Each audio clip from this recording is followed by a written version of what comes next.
Então vamos prestar atenção na leitura da palavra. Diz assim a palavra, Provérbios 23, verso 26. Dai-me, filho meu, o teu coração, e os teus olhos se agradem dos meus caminhos. Dai-me, filho meu, o teu coração. Agora, 1 Coríntios capítulo 2, vamos ler aqui apenas 2 versículos, vamos ter uma palavra de oração. 1 Coríntios, capítulo 2, versículo 12, diz assim, ora, 1 Coríntios 2,12, ora, nós não temos recebido o Espírito do mundo, e sim o Espírito que vem de Deus, para que conheçamos o que por Deus nos foi dado gratuitamente. Agora o versículo 9 aí desse mesmo capítulo, 2,9. Como está escrito, nem olhos viram, nem ouvidos ouviram, nem jamais penetrou em coração humano o que Deus tem preparado para aqueles que o amam. Irmãos, só um detalhe aqui, uma nota que eu quero falar para vocês. Esse versículo 9 dá uma ideia aqui, que muitos têm entendido de uma forma tão errônea, que parece que isso aqui vai acontecer somente lá na eternidade, mas não é. A palavra fala, nem olhos viram, nem ouvidos ouviram, nem jamais penetrou em coração humano o que Deus tem preparado para aqueles que o amam. Mas há uma sequência, aí diz assim no 10, mas Deus nolo revelou pelo Espírito, porque o Espírito a todas as coisas perscruta. Agora presta atenção, até mesmo as profundezas de Deus. Vamos orar. Pai, nesta hora bendita de oração, que acalma o aflito coração, nós suplicamos, ó Pai, o socorro do Teu Espírito, para que venha desvendar os nossos olhos, para que então contemplamos as maravilhas da Tua palavra. Nessa noite, Pai, queremos ouvir a Tua voz, queremos a Tua unção sobre as nossas vidas, que a Tua presença possa ser percebida em cada um de nós, porque essa noite é uma noite tão especial, Pai. Obrigado pela mesa que Tu nos preparaste. Esta mesa, Pai, nos traz tantas recordações daquilo que Cristo é e fez. Agora, Pai, fale conosco. Nos ajuda, Pai, a compreender a Tua palavra. Pai, que não venhamos ficar tão somente em mais um estudo da Tua palavra, porque senão será somente um estudo, mas queremos, ó Pai, ver além da letra a Ti. Pai, nós estamos nessa noite reunidos debaixo do nome do Senhor Jesus. Nosso coração se alegra. Pai, nós derramamos a nossa vida e o nosso coração diante do Senhor. Esperamos, ó Pai, que por Tua misericórdia Tu fales conosco, Pai, e nos dê uma memória que seja fértil, que seja fecunda, uma memória abençoada para reter a Tua palavra. Confiamos esse tempo nas Tuas mãos. No nome do Senhor Jesus oramos. Amém. Queridos irmãos e irmãs, graças ao Senhor, porque nós podemos hoje então extrair mais uma porção da Sua palavra. Salomão, claro, sendo uma figura do nosso amado Senhor Jesus, ele disse algo tão importante aqui para os nossos corações. Claro que essa voz é do Senhor. O que ele pede de nós? Tudo. Ele diz assim, filho meu, dai-me o teu coração. Irmãos, por que será que o Senhor pediu o nosso coração? Porque, sabe por quê? Porque Ele quer tudo de nós. Queridos, hoje nós estávamos comentando com os jovens, numa preciosíssima reunião, à tarde, e então nós podemos verificar ali numa linda revelação do Pai, na pessoa do Filho, pelo menos meu coração se encheu de alegria, quando o Senhor Jesus Cristo, Ele na cruz, o que Ele fez ali na cruz, irmãos? Ele não estava apenas nos libertando do nosso pecado, Ele estava dando para mim e para você o seu próprio coração. Era como que o Senhor arrancasse o seu coração e desse para cada um de nós. E foi exatamente isso que Ele fez. Você se lembra que Ezequiel, ele já disse isso lá em Ezequiel 36, 26. Tirarei de vós o coração de pedra e vos darei um coração de carne. Que coração que é esse? De onde que veio esse coração? É o coração do Filho.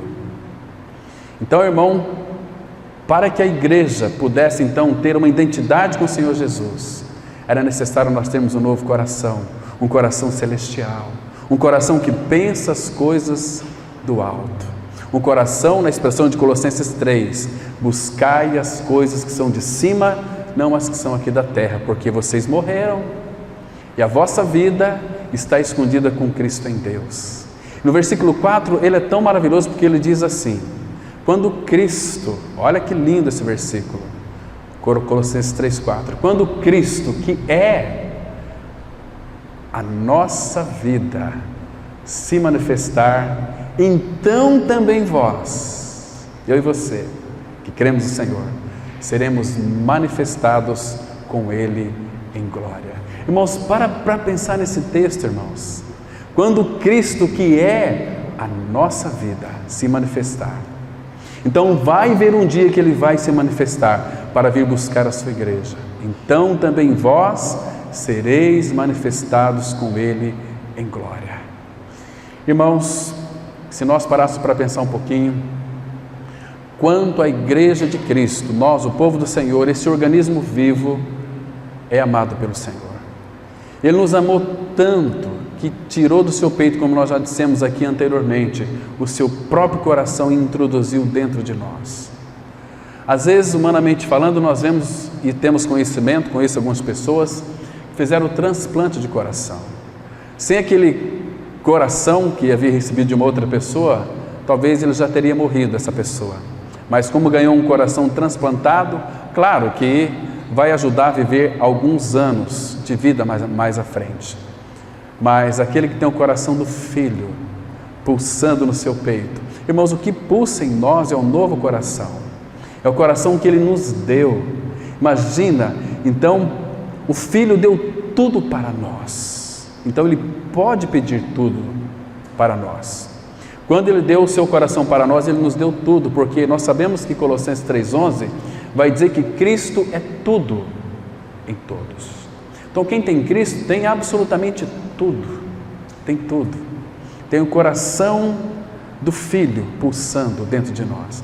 Agora, o coração do Filho em nós, ele não morre nunca mais. Nós, por consequência do pecado, vamos passar por uma morte física, se Jesus não voltar antes de nós falecermos. Mas é interessante nós lembrarmos que nós estamos vivendo as últimas horas. Eu creio que brevemente Ele vai voltar para buscar a sua igreja. Nós estamos vendo os acontecimentos ao redor do mundo, aqui mesmo em nossa cidade, vemos tantas coisas que são indícios muito claros da volta do nosso amado Senhor. Queridos, como é que está este coração novo que nós recebemos? Ele tem ansiado pelo Senhor? Como diz Davi no Salmo 42, a minha alma anseia, a minha alma tem sede pelo Deus vivo. Quando irei e me apresentarei diante dele? Essa palavrinha, quando irei e me apresentarei diante dele, está mostrando que Davi tinha uma ânsia de ir para lá. O apóstolo Paulo também teve essa ânsia, lá em Filipenses 1:23. Ele diz que preferia deixar o corpo e habitar com o Senhor, que é incomparavelmente melhor. Irmãos, será que nós temos no nosso coração este anseio, esta ânsia para que Ele volte ou para que nós vamos até Ele? Irmãos, será que nós amamos tanto o Senhor para desejar a sua volta? Como a sulamita, lá em Cantares, capítulo 8, último versículo, que ela disse assim: vem depressa, amado meu. Você sabe por que Ele trocou o nosso coração?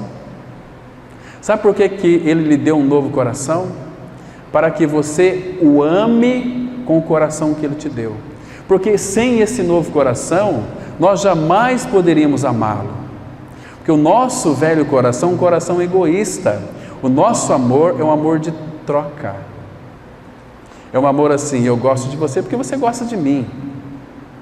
Mas se você deixar de me amar, com teu amor filéu, amor de amizade, meu amor também vai se acabar. Agora, o amor de Deus é um amor que não tem esquecimento. Quando Deus diz que com amor eterno eu te amei, é um amor que não se acaba mais. Paulo fala que o amor jamais acaba. Este amor de Deus por nós só irá acabar quando Deus deixar de existir. É uma coisa completamente impossível de acontecer. Queridos, isso não faz você se alegrar, sabendo que você é um amado do Pai, sabendo que Ele lhe ama com um amor sacrificial, um amor que o levou para a cruz por tua causa, por tua causa. Então Ele nos ama tanto, meus irmãos. Se nós soubéssemos o quanto nós somos amados pelo Senhor, o dia que o nosso entendimento for aberto para essa realidade, para percebermos o quanto nós somos amados, nós vamos viver uma vida de descanso. Porque o que tira os nossos temores? É o amor. Quando nós somos amados, porque quem ama, cuida. Não é assim? Quando você ama alguma coisa, uma pessoa, você não cuida daquela pessoa? O amor é um amor doador. Deus amou o mundo de tal maneira que deu seu Filho. Então Deus, Ele se doou. Ele amou o Filho, amou o mundo, claro que Ele ama o Filho, mas amou o mundo, nós, que deu o seu Filho. Então, o que Deus deu para nós? A Ele mesmo. Porque Deus estava em Cristo, reconciliando consigo o mundo e não imputando a nós, a mim e a você, as nossas transgressões. E por causa que o Filho fez uma obra no Calvário, sofreu horrores porque Ele nos amou, então Deus, na expressão do Salmo 103:10, Ele não nos trata segundo os nossos pecados e nem nos retribui consoante as nossas iniquidades. Irmãos, graças ao Senhor porque temos um coração novo, e com esse coração novo nós podemos responder ao seu amor, e com esse coração novo nós podemos também amar uns aos outros. Há uma dificuldade muito grande em amar uns aos outros.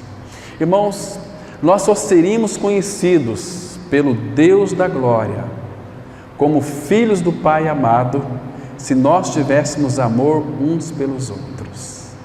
Lembra que Jesus Cristo disse, lá em João 13:34 e 35, novo mandamento vos dou, que vos ameis uns aos outros como eu vos amei. Nisto todos vocês serão conhecidos como meus discípulos, se tiverdes amor uns pelos outros. Irmãos, nós temos amado uns aos outros? Irmãos, nós temos sentido saudade dos nossos irmãos? Eu tenho muita saudade. Eu, particularmente falando, Deus conhece o meu coração, eu não vejo a hora de chegar final de semana, para poder reunir com os irmãos. E é tão bom saber que, apesar de estamos vivendo uma época de apostasia, Deus tem separado o seu povo e aperfeiçoado o seu povo para a sua volta. Ele já proveu, irmãos, até o dia da glória, todas as coisas para mim e para você. Ele é tão providente. Por exemplo, aquele texto que nós lemos lá em 1 Coríntios 2, versículo 12, um texto muito precioso, que deixa eu reler para vocês aqui, para nós meditarmos um pouquinho a respeito dele, porque eu não quero falar muito hoje, porque nós vamos ter a mesa do Senhor, vamos participar dessa preciosa mesa. 1 Coríntios 2,12, é muito lindo, irmãos, esse versículo que diz assim, olha, ora, nós não temos recebido o Espírito do mundo, e sim o Espírito, que vem de Deus. Para quê? Esse para quê na Bíblia ele é muito interessante. Ele aponta para um propósito, para que conheçamos. O Espírito nos foi dado, para mim e para você, para que nós conheçamos, ou seja, em outras palavras, aqui o Espírito está mostrando para nós que Deus nos deu o Espírito, porque sem a ajuda do Espírito nós não vamos conhecer o quê? O que por Deus nos foi dado gratuitamente. Então, queridos irmãos, o que nos foi dado por Deus gratuitamente? O que nos foi dado? Claro que tudo começa no nosso amado Senhor. Ele nos deu o seu Filho. Agora no Filho, o Filho que ama tanto a sua igreja, irmãos, você não tenha dúvida disso. Eu sei que você vai ter uns dias nublados, sei que você vai ter um dia de tribulações, de sofrimento, às vezes até de desespero. Isso vai lhe causar, ou talvez lhe trazer muitos temores para o seu coração. Mas lembre-se de uma coisa, que você é amado do Pai, Ele te ama. Ele quer que você conheça o que lhe foi dado para você gratuitamente. Eu creio que não vai dar para a gente ver tudo hoje, o que nos foi dado por Deus gratuitamente. Mas, irmãos, vamos ver alguma coisa. Primeiro, Ele já nos deu todas as coisas. Ele já cumpriu tudo em nós. Tudo foi cumprido em nós quando nós cremos no Senhor. Porque tudo que Ele conquistou no Calvário foi por amor a nós, então, consequentemente, pela ressurreição, tudo isso passa a ser nosso. Você se lembra, irmãos, o que nos foi dado por Deus? Eu quero que vocês possam, então, abrir o entendimento agora, que Deus ilumine as vossas mentes, que eu vou falar de um assunto muito interessante. Meu irmão, minha irmã, por favor, preste bem atenção. Quando Deus trouxe Jesus dentre os mortos, vocês sabem, Efésios 2,6, que nós também fomos ressuscitados juntamente com Ele. E Jesus ficou 40 dias na face da terra. Vocês se lembram? Irmãos, agora, após os 40 dias, Jesus ele voltou para a glória. Vocês se lembram que foi ali no Monte das Oliveiras, que eles estavam ali, despedindo do Senhor, e o Senhor começou a ser elevado para o alto, e todos estavam vendo o nosso Senhor, subindo para a glória, para a destra do Pai. Vocês se lembram que ele estava olhando, de repente, apareceu um anjo. Você se lembra que o que aquele anjo disse para os discípulos? Por que vocês estão olhando para o alto? Esse Jesus que vocês estão vendo subir, ele vai voltar da mesma maneira que ele subiu. Agora, queridos, a palavra fala que ele estava subindo para a glória, e uma nuvem o envolveu, então eles não puderam ver mais o nosso Senhor. Queridos, aparentemente parece que nós temos ele até nas nuvens, mas a Bíblia fala o momento que ele chegou, e nós vamos ler o texto, que ele chegou ali nos portais eternos.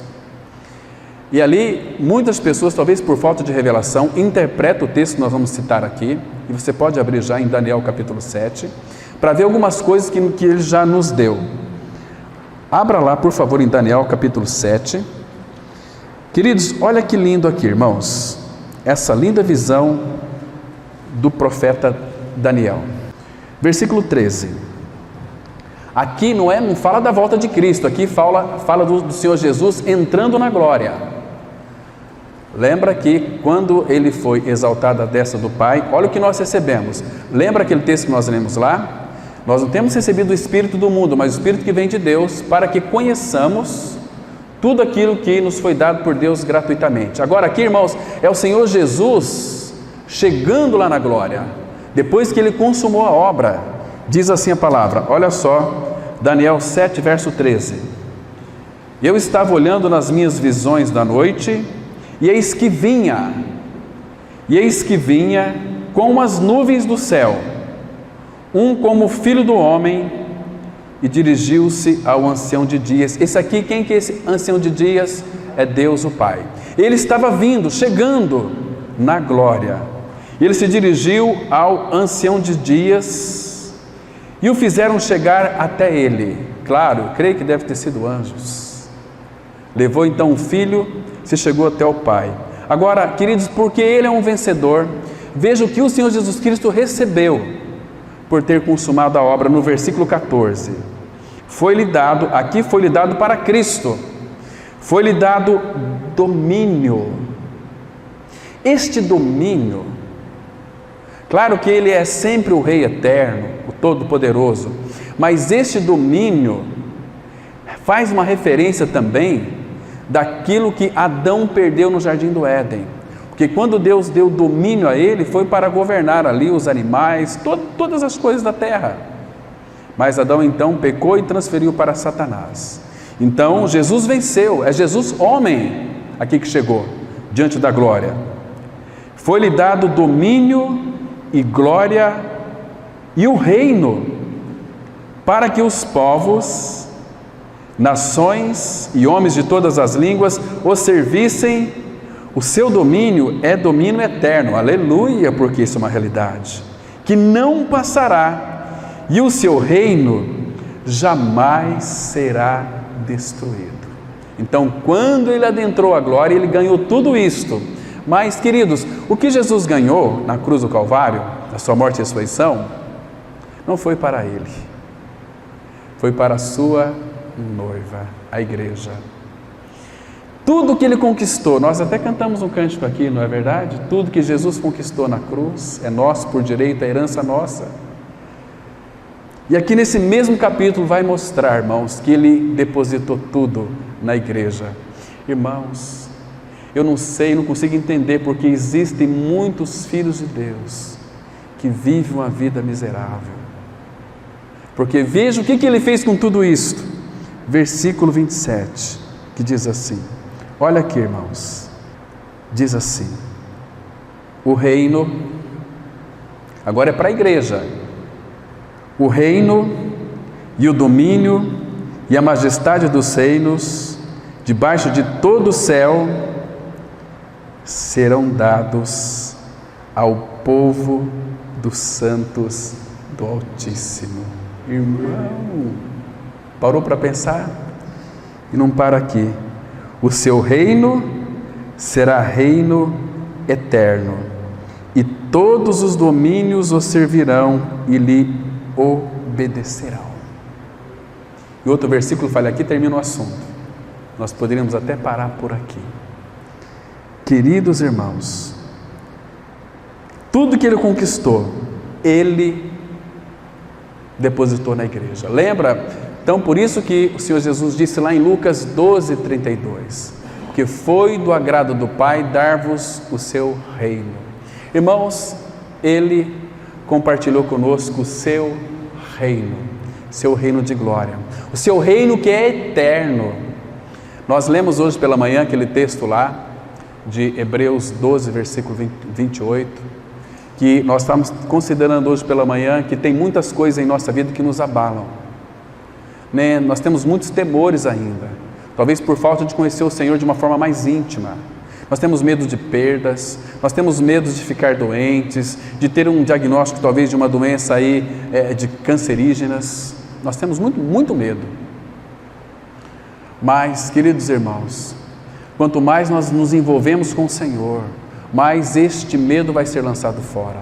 A palavra fala que o perfeito amor lança fora todo medo. Deus é o Deus perfeito, Ele é o Deus que é o amor perfeito, Ele habitando em nós, o amor perfeito lança fora todo medo, porque quando nós descobrimos que somos amados pelo Pai, irmãos, qual é a maior prova que Ele poderia ter dado para nós que nos ama tanto, a não ser quando Ele abriu mão do seu Filho, Ele entregou seu Filho, irmãos, porque Ele queria nos resgatar. Ele queria nos ver homens e mulheres santos, agora de uma maneira muito especial, com a natureza do Filho dentro de si. Queridos, como está a igreja do Senhor nesses dias? Nós vemos tantos desajustes, irmãos, nas pregações, tantos desajustes nos louvores, nas orações. O povo de Deus se tornou um povo tão egoísta, que vai se reunir como igreja do Senhor para buscar as suas, gente, que coisa mais triste, buscar as suas bênçãos. Agora esquece, quando nós temos nossos olhos abertos, nós sabemos que na pessoa de Cristo, Efésios 1:3, que nós somos abençoados. Não é que você vai ser abençoado. Efésios 1:3 diz assim: bendito Deus e Pai de nosso Senhor Jesus Cristo, o qual nos abençoou com toda sorte de bênçãos espirituais nas regiões celestiais em Cristo Jesus. Você é um homem, se você crê no Senhor, uma mulher abençoado com toda sorte de bênçãos espirituais. Claro que daqui onde nós estamos hoje até a glória, o percurso talvez pode ser muito grande, nós não sabemos quando Ele vai voltar para nos buscar, mas nós temos que amá-lo, procurar com que o amor dele no nosso coração seja uma realidade espiritual, porque com o amor dele nós vamos amá-lo, e quando nós amamos o Senhor, nós estamos apressando a vinda dele. Sei que muitos aí estão esperando o anticristo, muitos estão esperando o homem da iniquidade, muitos estão esperando aí talvez recursos do governo, mas nós esperamos o Senhor. Nós não esperamos outra coisa a não ser Ele. Queridos, e nessa trajetória, de onde nós estamos aqui hoje, até a glória, talvez vai ser um caminho muito doloroso, porque as perseguições já começaram. O inimigo se levantou porque ele sabe que resta poucos dias, então ele vai tirar o maior número de pessoas possíveis, que fazem parte do reino do Senhor, iludi-los com tantas coisas bonitas e atraentes. Mas, amados irmãos, não se esqueça de uma coisa, que para que neste caminho não vai lhe faltar nada. Antigamente, quando nós íamos fazer certa viagem, minha mãe, ela preparava lá umas coisas, a minha malha também preparava algumas coisas para eu comer na minha viagem. Falei, mãe, não precisa, mas ela ama tanto o filho que, filho, você precisa de levar isso aqui. Colocava ali maçã, que eu gosto de maçã, colocava outro, para a gente comer no caminho. Queridos, o nosso Pai Celestial pensou em tudo isso também. Amados, vocês não acreditam, mas olha, o Senhor Jesus já providenciou tudo para mim e para você, nesta caminhada até a glória. Ele já nos supriu de tudo.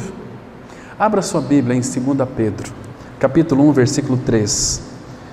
Nós temos que ver o que a Bíblia tem mostrado para nós, irmãos.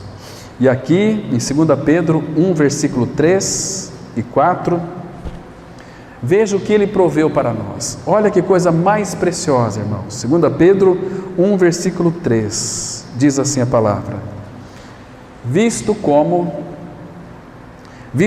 pelo seu divino poder, irmãos, pelo divino poder é algo que é celestial, não aqui da terra, visto como pelo seu divino poder nos têm sido doadas. Quantas coisas, irmãos? Todas as coisas que conduzem à vida e à piedade. Essa palavra piedade, no original, faz uma alusão, uma raiz, à semelhança de Cristo.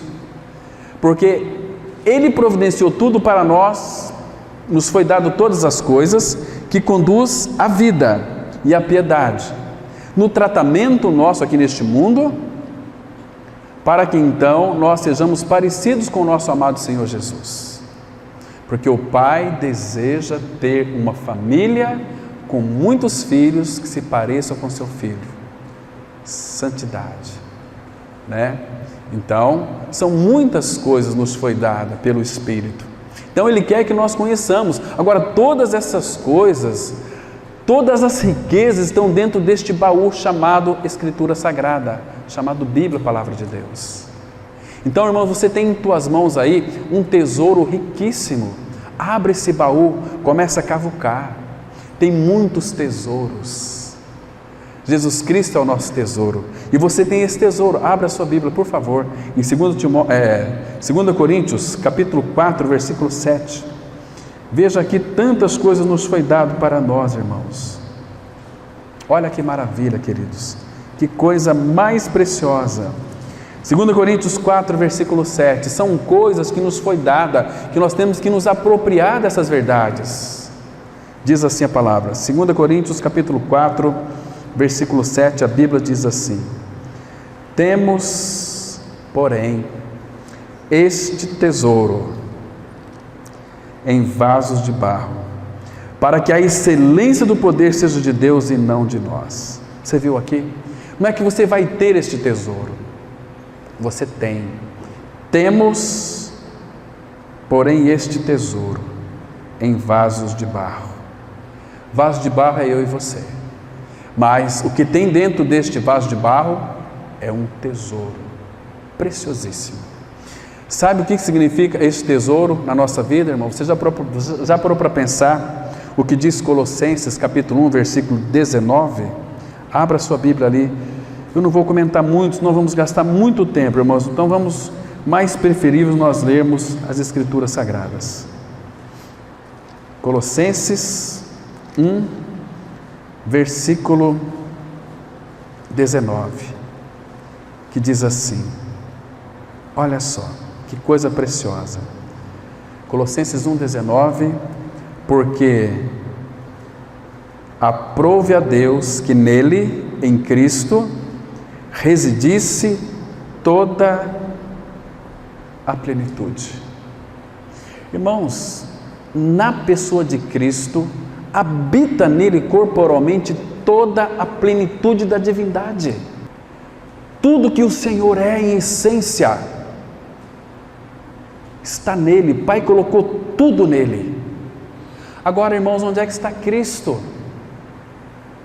Irmão, leu aqui no início, na abertura, aquele lindo texto de Gálatas 2:20.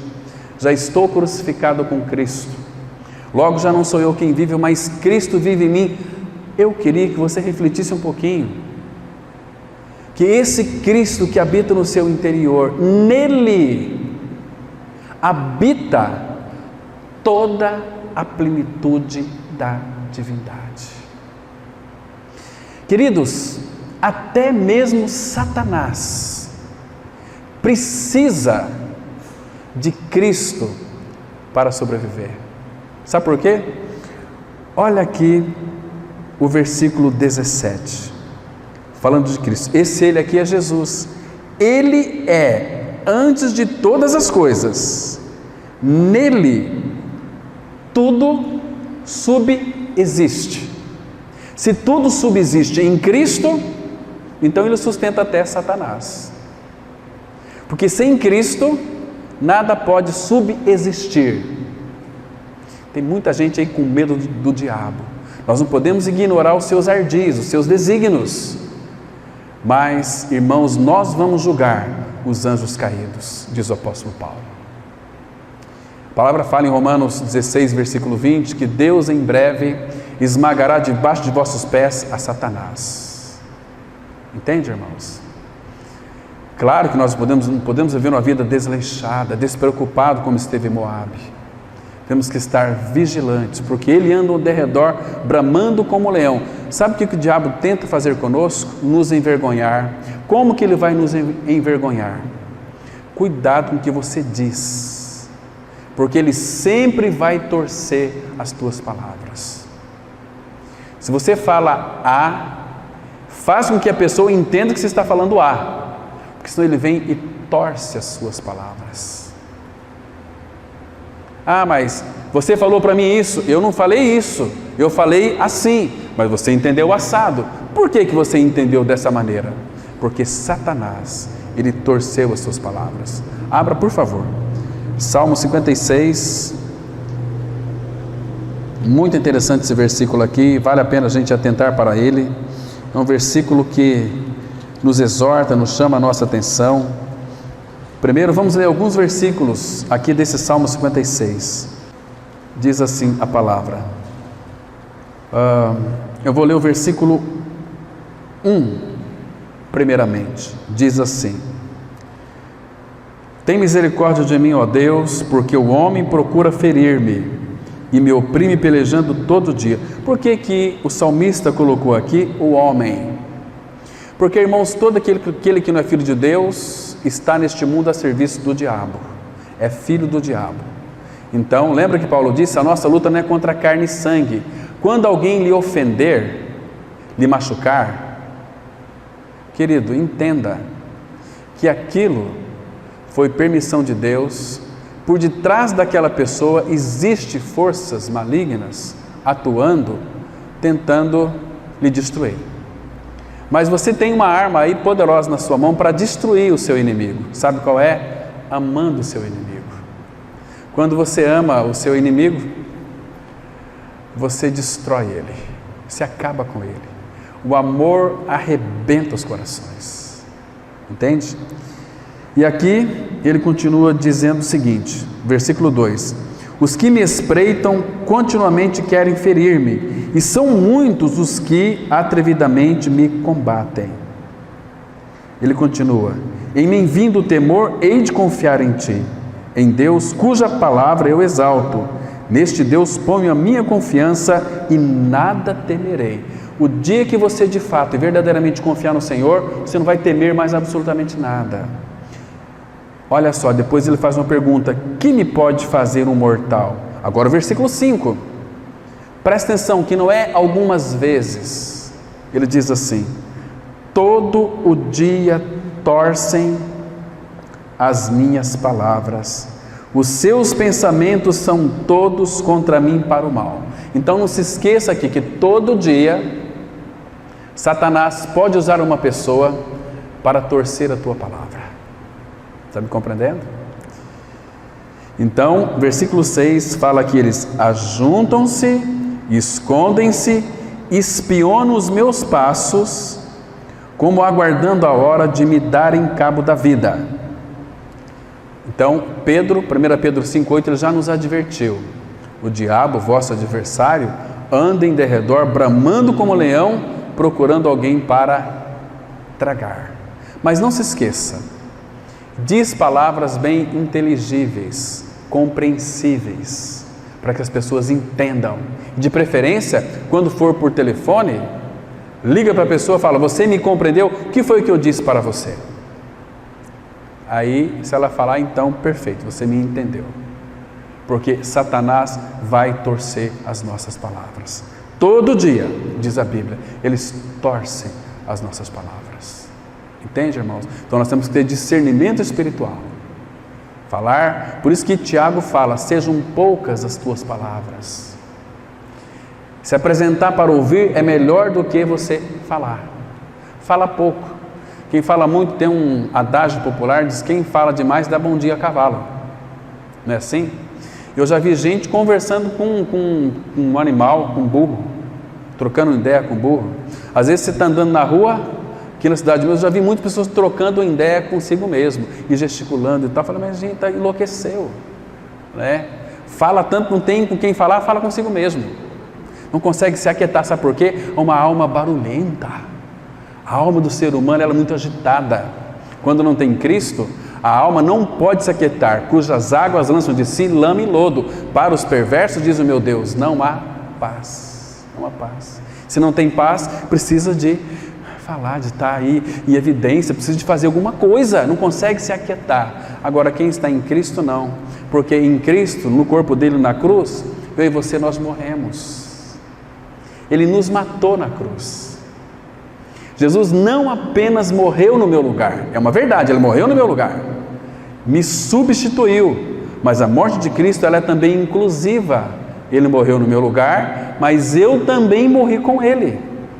Isso é maravilhoso, irmãos. Isso traz segurança para nós, porque está escrito na Bíblia que aquele que morreu, Romanos 6,7, justificado está do pecado. Se você creu que morreu, você é um justificado, você é um justo. A obra do Calvário, o sangue derramado, fez de você, que era um Zé Ninguém, como diz Isaías 41:24, menos do que nada, ele fez com que você fosse agora uma pessoa que tem o tudo que é Cristo. Nós morremos. O salário do pecado é a morte. Jesus Cristo morreu, mas Ele não morreu a morte dele, Ele morreu a minha morte. Ele morreu para pagar o preço do meu pecado. Por isso que hoje eu posso confessar que o meu velho homem, o nosso velho homem, foi com Ele crucificado, para que o corpo do pecado seja destruído e não sirvamos mais o pecado como escravos. Porque nós servimos o pecado como escravos. Nascemos de novo, servimos a Cristo, que é o Deus verdadeiro. Trocamos a nossa maneira de servir. Nós tínhamos prazer no pecado. E a palavra fala em Hebreus, vai mostrar que o pecado é algo assim muito gostoso. Pecado é algo tão gostoso. Você já leu na Bíblia que pecado é gostoso? Pecar não é gostoso? Eu já pequei bastante, eu sei que pecado é muito gostoso. Pecar é bom demais. É uma delícia pecar. Mas, irmãos, a Bíblia diz que são prazeres transitórios do pecado. São prazeres que passam, como o mundo passa. Passam. Hoje estava assistindo um filme, era de uma moça muito bonita e que depois o navio afundou e o rapaz deu a vida por ela. Aquele filme, não sei se era do tempo de vocês, do Titanic, né? Que ele morreu congelado, ela foi salva. Depois ela estava bem velhinha. Falei, puxa vida, essa moça que era tão bonita, agora ela está mais linda ainda, anciã, cabelos branquinhos. E ela chegou no final do filme, não sei se vocês se lembram, ela pegou aquele colar, diamante, e jogou no mar, como que dizendo o seguinte, isso aqui não tem nenhum valor para mim, isso não pode me dar alegria, as riquezas deste mundo não podem trazer alegria para o meu coração. Então a minha alegria, o meu prazer deve ser o Senhor. A Bíblia diz no Salmo 16:11 que na presença dele há plenitude de alegria e na sua destra delícias perpetuamente, que não se acaba mais. Irmãos, que delícia que é isso. Então o nosso prazer no Senhor é um prazer eterno, é um prazer infindável, é delícias perpetuamente. Um dia, se você creu, eu não sei como é que está o seu coração, mas se você creu no Senhor, se você já nasceu de novo, irmãos, um dia, quando você abrir teus olhos, o que você vai ver? Imagina só você abrindo teus olhos. Você estava pensando naquele cego de Jericó, quando foi trazido diante do Senhor, que não enxergava nada. Jesus disse para ele, o que tu queres que eu te faça? Que cavaleiro é o nosso Senhor, né? Senhor, que eu torne a ver. Então seja feito conforme a tua fé. Agora vamos imaginar aquele cego abrindo os olhos. Qual foi a primeira pessoa que ele viu diante dele? Senhor Jesus. Irmão, um dia eu sei que o teu coraçãozinho aí vai parar de bater. Você vai descer para a sepultura. Eu também sei que um dia os teus olhos serão abertos. Imagina só, teus olhos serão sendo abertos. Quem que você vai contemplar? Puxa vida, irmãos, que lindo, que dia que nós devemos ansiar. Você tem essa convicção no seu coração de que vai encontrar com Ele. Será que Ele vai lhe abraçar, irmão? Porque ali é um homem, Jesus, carne e osso na glória. Por isso que nós vamos para lá. Paulo fala que nós vamos receber um corpo semelhante ao corpo da sua glória. Então nós podemos tocar no Senhor também. Como eu anseio para chegar esse grande dia, para poder tocar no meu Senhor, Criador de todas as coisas. Talvez vai ter muitas pessoas perto dele, que talvez vai demorar muito tempo para tocar no Senhor, porque tem muitos irmãos que foram mais dedicados do que a mim, que passaram mais tempo com o Senhor, que vai estar diante dele, nos braços do Senhor. Porque o que nós vamos estar lá na glória, você já leu na Bíblia que você vai passar a eternidade no colo do seu Pai? Onde que Jesus está hoje? João 1,18 fala que Ele está no seio do Pai, aconchegado. Está no seio Irmãos, que lindo é isso. E Jesus, ele fala assim em Apocalipse: ao vencedor far-lhe-ei que se assente comigo no meu trono. Então nós vamos estar no colo do Pai, pulando igual criancinhas. Mas será que o Pai vai comportar todos nós no seu colo? Que tamanho que é o nosso Pai Celestial? Que tamanho que é Ele? A palavra fala que a glória dele enche a terra, céus e mar. Muito lindo nosso Senhor. Irmãos, como nosso Senhor Jesus tirou o seu coração e deu para nós, recebemos um novo coração. Ele pede de nós: dai-me, filho meu, o teu coração. Sabe por que Ele pediu o nosso coração? Porque o nosso coração não presta. Nosso coração está cheio de coisas podres. Então Ele tirou esse coração velho, doente, fraco e nos deu um novo coração. Eu fico pensando, falávamos com os jovens hoje, o Pai tem maior prazer em nós, porque Ele se alegra em nós, porque o que pulsa no nosso peito hoje é o novo coração do Filho. O Pai tem tanto prazer em nós, irmãos, para ouvir o coração pulsante ou os batimentos cardíacos do seu Filho Jesus pulsando em nós. Amém. Vamos orar. Pai, como somos gratos ao Senhor por tão grande amor. Tu nos amou tanto, Pai, que trocou o nosso coração. Tu nos amou tanto, Pai, que nos substituiu naquela cruz. Obrigado, Pai, porque Tu levaste na pessoa de Cristo meu e o pecado de toda esta humanidade no seu corpo, para que nós, mortos aos pecados, vivamos para a justiça, e por suas pisaduras fomos sarados. Abre o nosso coração, Pai, abre o nosso entendimento, faz com que nós possamos contemplar o Teu Filho que habita em nós. Nos ensina, Pai, a desfrutar dEle, a viver uma vida derramada aos Seus pés. Em nome de Cristo nós oramos. Amém.